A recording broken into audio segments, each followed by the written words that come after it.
자, 안녕하세요. 반갑습니다. 3월 14일 주식 정리해드리는 충남. 오늘도 시장 정리부터 먼저 시작해보도록 하겠습니다.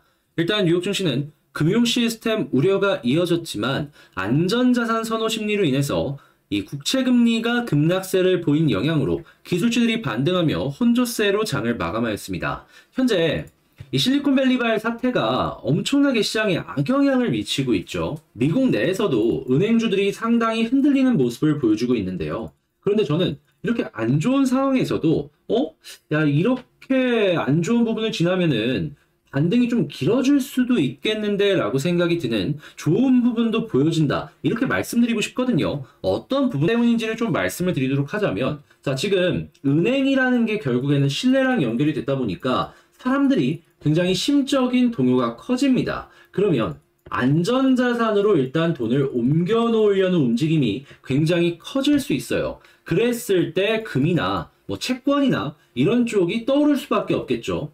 거기에다가 이런 심리가 계속해서 길어지는 모습이 보여지게 된다면은 인플레이션을 잡기는 잡아야 되는데 지금 약간 쉬어가야 되는 것이 아닌가? 지표가 아무리 좋더라도 그런 얘기가 나올 수밖에 없습니다. 자, 그래서 실제로 시카고 상품거래소 페드워치에 따르면 연방기금 금리 선물 시장에서 페드가 이번 달에 동결을 할 가능성은 41%로 저번 달 0%에서 굉장히 큰 폭으로 상승하는 모습이 보여졌고요. 25bp 관련된 내용들도 58% 수준까지 올라와 있는 걸 확인을 할 수 있습니다. 50bp에 대한 얘기는 아예 쏙 들어갔다라는 것이죠. 그러면 야, 이거 시장의 유동성을 공급할 수 있는 그런 소식이나 마찬가지네 라고 볼 수 있겠죠. 그러면 채권 관련이랑 이 금리 관련이랑 연결해서 생각을 해보았을 때 기술주들 암만 생각하더라도 상당히 좋아 보인다라는 거예요. 이런 얘기 많이 들어보셨을 거예요. 기술주는 지금 당장의 실적은 없지만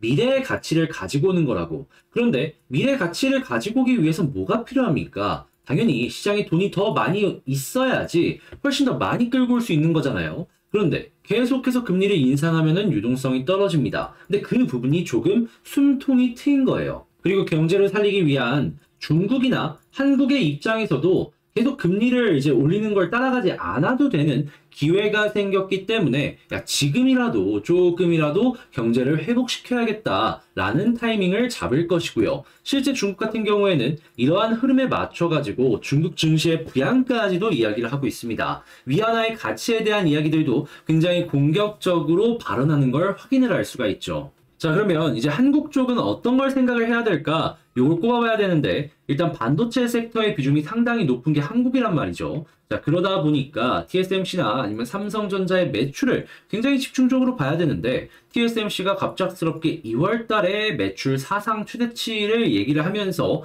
엄청난 섹터 전체에 기대감을 주는 모습을 확인을 할 수가 있고요.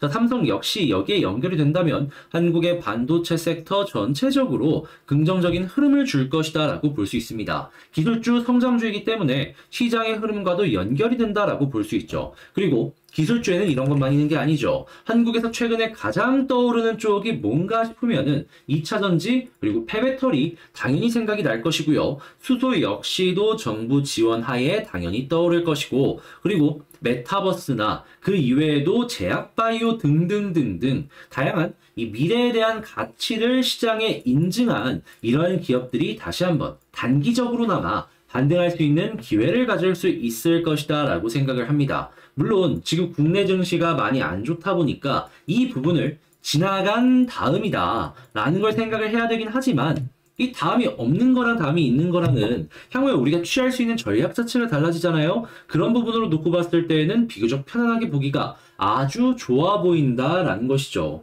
자, 그래서 전 여러분들이 개인적으로 현재 시장에서 그냥 절망하시는 것보다는 이렇게 다음 스텝 보면서 내 종목은 여기에 연결이 될 수 있을 것인가, 이 부분을 집중해서 보셨으면 좋겠어요. 자, 그렇게 해서 시장 정리를 한번 싹 맞춰봤는데 도움이 되셨을지 모르겠습니다. 도움되었다면 구독, 좋아요, 알림 설정 한 번씩만 부탁을 드리고요. 그리고 지금 말씀드린 내용은 제가 장 시작하기 전에 싹 안내드린 내용입니다. 자, 그래서 같이 한번 공부해보고 싶다라고 생각하신다면 영상 소개란에 있는 텔레그램 링크를 클릭하시고 입장하셔서 어떤 내용이 올라오는지 한번 확인해보시는 것도 좋을 것 같네요. 그러면 개별 종목 한번 보도록 할게요. 자, 제가 이번에 가지고 온 종목은 두산 에너빌리티를 가지고 왔습니다. 오늘 이 한국 증시가 무너지면서 에너빌리티 역시 이 지지 라인을 무너지면서 쭉 빠지는 모습이 보여주고 있습니다. 그래서 정말 아쉽다라는 생각을 하는데, 그런데 이게 끝이냐라고 물어보신다면 저는 솔직하게 얘기해서 끝은 아니다라고 생각하거든요. 조금 더 빠질 수야 있겠죠. 그런데 에너빌리티를 감싸고 있는 주변 환경을 놓고 봤을 때에는 충분히 올라가는데 그렇게까지 큰 어려움은 안 될 것이다 라고 생각을 합니다. 자, 지금 제가 보고 있는 내용들은 어떤 것이 있는지 하나씩 살펴보도록 할게요. 자, 일단 가장 먼저 두산 에너빌리티는 최근에 이제 SMR 관련되어 있는 여러 가지 내용을 시장에 꾸준하게 내놓고 있는데, 자, 근데 SMR 관련해가지고 두산 말고도 다른 기업들의 현황을 한번 놓고 보잖아요. 그러면 어떤 게 보여지냐면, 자, 근데 이렇게 참여한다라는 기업들의 면면을 보면은 뭐 조선회사부터 시작해서 건설회사 등등이 다양하게 있는 걸 확인을 할 수 있는데, 자, 근데 여기서 한번 생각을 해봅시다. 건설회사가 주기기, 그러니까 그 원전의 핵심이 될 수 있는 핵심 부품들을 아무런 노하우 없이 하고 싶다라고 해서 생산할 수 있을까요? 이거는 힘들 수밖에 없습니다.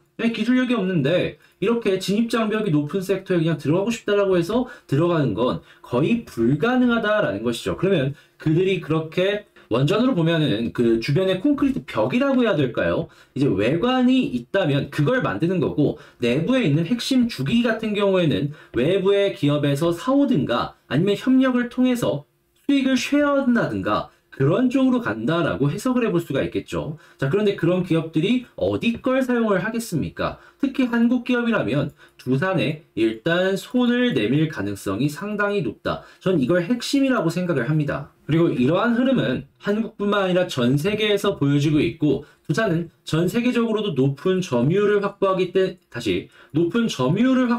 있기 때문에 기대감을 높여주는 이러한 흐름과 연결해서 봐도 괜찮다라고 저는 정리할 수 있을 것 같고요. 그러면 SMR 관련해가지고는 두산 에너빌리티 시장이 커지네? 돈 많이 벌 수 있겠네? 라는 생각으로 접근을 하는 게 정답이겠죠.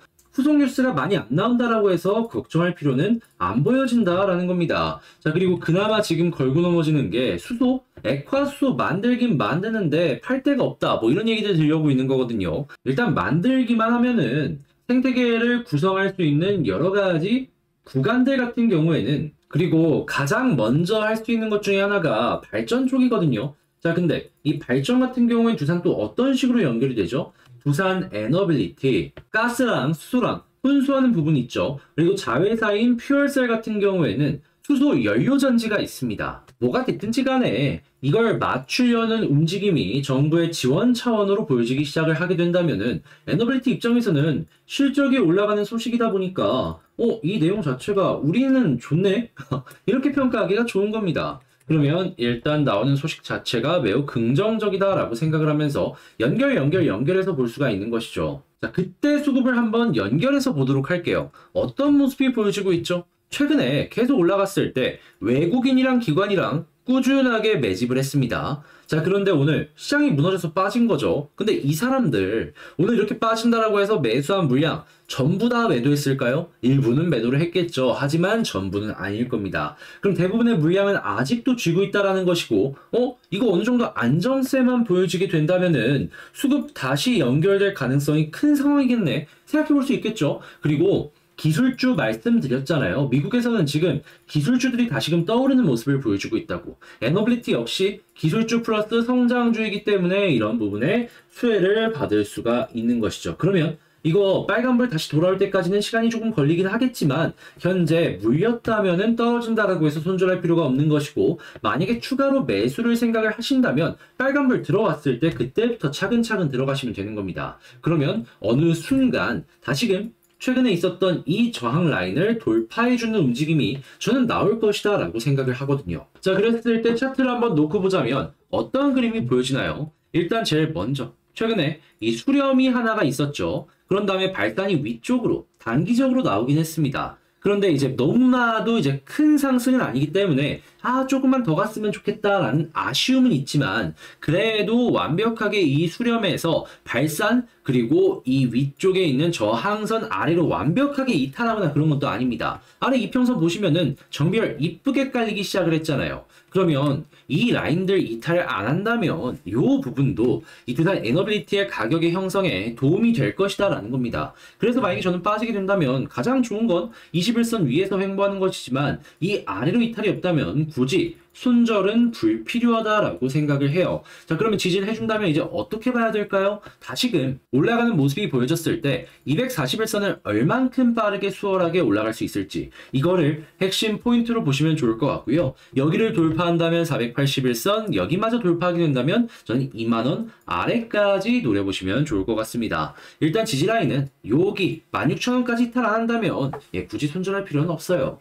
자, 그러면 최종적으로 정리 한번 해보도록 할게요. 일단 첫 번째 나오는 뉴스를 놓고 봤을 때 에너빌리티는 여전히 긍정적인 내용이 상당히 많이 나온다. 지금은 그저 시장의 영향 때문에 빠지는 거다. 그렇게 수급을 봤을 때 외국인 기관이 매수세가 굉장히 많은데 이거 연결만 되더라도 그냥 편안하게 결국엔 다시금 반등이 될 수 있으니까 그 흐름이 빨간불로 돌아서자마자 반등하는 그림 차근차근 기대해 보도록 하고, 그리고 떨어진다라고 했을 때 여기서 조금 더 빠진다라고 하더라도 21선, 61선, 121선 이 중에 하나인데, 근데 여기를 딛고 올라가는 모습이 보여지게 된다면 아마 지금 있는 16,830원 여기 이상으로는 올라갈 가능성이 높으니까 완벽한 이탈이 나오기 전까지는 그렇게까지 걱정을 하지 말자. 그리고 올라가는 모습이 보여졌을 땐 다시 241선 보고 그 다음에 481선 보고 여기마저 뚫게 된다면 2만원 부근까지 생각을 해보자 라고 말씀드리며 에너빌리티에 대한 정리를 마칠 수 있겠습니다.